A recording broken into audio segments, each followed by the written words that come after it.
Assalamualaikum warahmatullahi wabarakatuh. Kembali lagi dengan kami di channel Jerit Malam. Kali ini kami akan bercerita sebuah kisah yang berjudul Kain Kafan Hitam.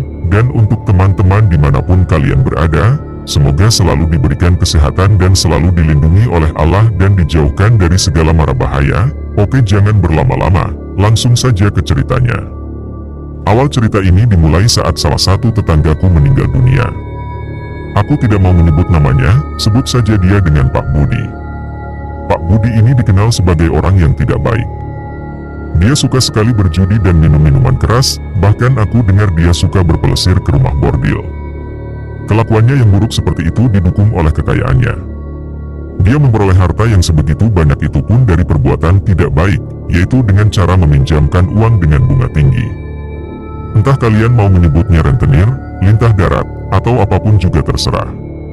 Saat dia meninggal, semua warga tidak ada yang mau ke rumahnya. Tetapi saat melihat istrinya yang menangis meminta tolong dan salah satu kiai menyarankan untuk menolong sesama muslim, meski aku kurang yakin Pak Budi muslim karena aku belum pernah melihatnya sholat, akhirnya para tetangga bersedia menolong. Aku yang masih remaja, diajak ayah untuk ikut. Kegemparan terjadi saat ingin membungkus mayat Pak Budi. Kain kafan yang sedianya ingin membungkus tubuh Pak Budi, tidak mampu menutupi seluruh tubuhnya yang tambun. Akhirnya mereka membeli kain kafan yang lebih lebar, tetapi tetap saja tidak muat. Setelah 3 kalinya tidak muat juga, saat itu hidungku sudah mencium bau busuk dari tubuh Pak Budi. Akhirnya salah satu pelayat menyarankan untuk mengganti kain. Kafan putih itu menjadi warna hitam. Entah ide gila itu terinspirasi dari mana, tetapi ide itu berhasil. Tubuh Pak Budi bisa dibungkus dengan kain kafan berwarna hitam itu dengan sangat mudah, seakan-akan itu adalah kain kafan yang sangat pas untuknya. Saat semua pelayat sibuk dengan keranda yang belum datang, apalagi saat itu hujan deras, aku masih berdiri di depan tubuh Pak Budi yang terbujur kaku di atas dipan. Saat itu, secara tiba-tiba dan perlahan, tubuh Pak Budi bergerak dan duduk. Dia menoleh kaku ke arahku dengan mata terbelalak, lalu mengatakan sesuatu dengan bibir kakunya. Waduh, kok pakai hitam, nggak bercanda. Sebenarnya ceritanya tidak seperti itu. Saat aku melihat mayat Pak Budi yang terbujur kaku itu, entah kenapa bulu kuduku meremang. Baru pertama kali dalam hidupku aku melihat mayat dibungkus dengan kain kafan berwarna hitam. Mungkin ini untuk pertama kalinya dalam sejarah kain pembungkus mayat yang menggunakan warna hitam. Setelah keranda datang, para pelayat segera membawa mayat Pak Budi ke musola terdekat untuk disolati. Aku saat itu tidak ikut karena hujan lebat. Lebih baik tidur dalam suhu yang dingin ini. Saat tiba di rumah, semua orang tidak ada karena mereka semua pergi ke rumah duka untuk membantu. Aku yang mulai merinding lagi, entah karena dinginnya hujan atau sebab lain, akhirnya memutuskan untuk ikut pergi ke kuburan bersama ayah. Beruntung saat aku kembali ke musola, iringan para pelayat sudah bersiap berangkat. Aku lihat di depan, keranda yang membawa tubuh Pak Budi diangkat oleh 10 orang yang terlihat sangat berusaha keras untuk berjalan, seakan-akan mereka mengangkat beban yang sangat berat. Di tengah jalan, banyak dari mereka yang membawa keranda itu meminta bantuan pada pelayat lain untuk menggantikan mereka. Tiba di kuburan, sesuatu yang mengejutkan terjadi. Kuburan Pak Budi belum siap.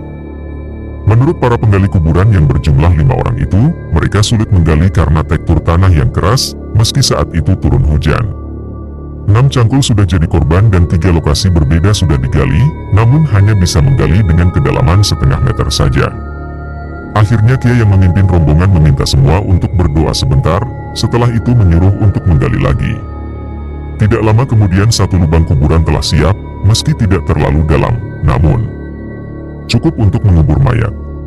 Masalah lain timbul saat tidak ada seorang pun yang mau masuk ke dalam liang kubur untuk menangkap mayat Pak Budi. Dan hujan yang turun sejak tadi mulai menderas, beserta suara petir yang semakin keras. Akhirnya mereka berencana untuk memasukkannya dengan tali. Tetapi sebelum hal itu terlaksana, mayat Pak Budi yang saat itu berada di pinggir lubang kuburan, tiba-tiba masuk sendiri akibat gempa bumi yang hanya berlangsung sesaat. Bunyi yang keras menyusul sesaat mayat Pak Budi jatuh. Akhirnya para pelayat tanpa berkata-kata lagi langsung menguburkan mayat Pak Budi. Setelah itu, Kiai memimpin doa terakhir sebelum para pelayat pulang ke rumahnya masing-masing. Dan seminggu belum berlalu sejak kematian Pak Budi, tetapi kabar tidak sedap telah beredar.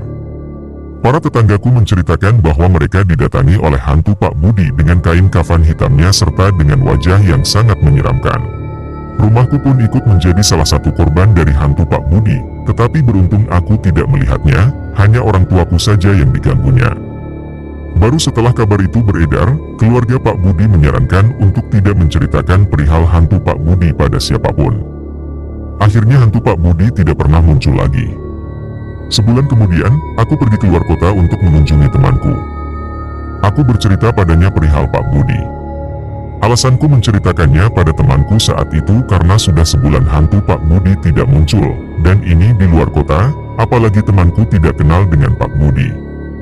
Tetapi aku salah, setelah aku pulang, sehari kemudian temanku menelponku. Katanya dia didatangi hantu yang ciri-cirinya sama persis seperti yang aku gambarkan. Dalam ceritanya, dia sampai ngompol di celana. Aku yang tidak mudah percaya, sehari kemudian pergi ke rumah temanku yang lain, yang rumahnya lebih jauh. Aku ceritakan semuanya perihal hantu Pak Budi, tetanggaku itu. Dan setelah aku pulang, esoknya temanku itu menelpon dan menceritakan hal yang sama seperti yang dialami temanku yang pertama. Aku yang mulai setengah percaya, langsung menguji lagi ke teman perempuanku yang tinggal di luar negeri. Aku menceritakannya lewat email. Setelah 4 hari tidak mendapatkan jawaban ataupun kabar, aku lega, karena aku berpikir kedua temanku yang menelponku itu hanya bermimpi horor karena ceritaku. Tetapi saat hari kelima, sebuah email datang dari teman perempuanku itu. Dalam emailnya dia menceritakan bahwa dirinya didatangi oleh hantu berkain kafan hitam dan berwajah menyeramkan. Menurutnya, itu adalah hantu paling menyeramkan yang pernah dia lihat. Sekian cerita dari kami. Jika ada kesamaan nama mohon dikoreksi. Jangan lupa untuk like, komen, dan subscribe channel Jerit Malam. Assalamualaikum warahmatullahi wabarakatuh.